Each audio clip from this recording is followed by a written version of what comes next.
He walked into the luxury store, dressed sharp, confident, yet the moment his skin tone was noticed, everything changed. Cold stares, whispered judgments, and then the ultimate humiliation, the owner himself ordering him out like a criminal. But what they didn't know? This man had a plan, and when he returned the next day, the entire store would be left in utter shock. What happened next would expose more than just racism. It would change everything. He wasn't just another shopper. He was a self-made businessman, someone who had worked tirelessly to build his success. Dressed in an expensive suit, he stepped into the high-end boutique, admiring the sleek displays and designer collections. But almost instantly, he felt it, the shift in the air. A sales associate glanced at him, then whispered to another. Customers stared, and before he could even browse, the store owner himself appeared, his face tight with disapproval. Something was wrong, and within moments, he would find out exactly how unwelcome he was. He reached for a suit jacket, running his fingers over the fine fabric, but before he could lift it from the rack, a voice sliced through the air. "Sir, I'm going to have to ask you to leave." The store owner stood rigid, arms crossed, his eyes cold and dismissive. Around the boutique, customers paused, some whispering, others watching with curiosity. But not a single voice spoke. In his defense, confused, he straightened. "Is there a problem?" The owner's lips curled into a forced smile, the kind laced with superiority. "We don't cater to your kind. You wouldn't be able to afford anything here." A heat rose in his chest, anger mixing with humiliation. He could see the sales associates smirking, waiting for him to protest, to cause a scene.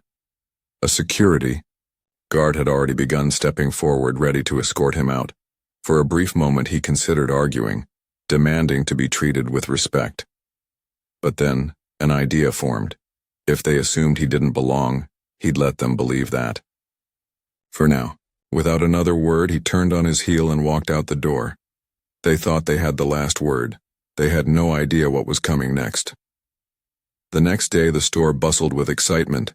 Cameras flashed, reporters swarmed, and a hush fell over the boutique as a convoy of luxury cars pulled up. The store owner, now all smiles, rushed forward, expecting an important client. But when the car door opened, his smug expression shattered. It was him. The same black man he had humiliated yesterday, but this time, he wasn't alone. Flanked by a team of executives, he stepped inside with quiet confidence. The whispers started immediately. Employees exchanged panicked glances. The owner stammered, trying to salvage the moment. Sir, welcome back. How can we assist you today?" The businessman's gaze was calm, but unshaken. He let the silence stretch before finally speaking. "Actually, I'm here for business." He pulled out a folder and set it on the counter. "I just bought this store." Gasps rippled through the crowd. The owner's face drained of color, and in that moment he realized he had kicked out the man who now owned everything around him. The store owner stood frozen, his power stripped away in an instant. The same man he had dismissed as unworthy now held the keys to everything he thought he controlled. The businessman didn't gloat, didn't raise his voice. He simply turned to the employees and said, "This store will be under new management. And discrimination? It won't be tolerated." Here, word of the incident spread fast. The once thriving boutique faced a storm of backlash, customers demanding answers, calling out the deep-seated prejudice that had been exposed. Some employees quit, ashamed of what they had stood by and allowed to happen. Others stayed, hopeful that real change was finally coming. But the truth was clear.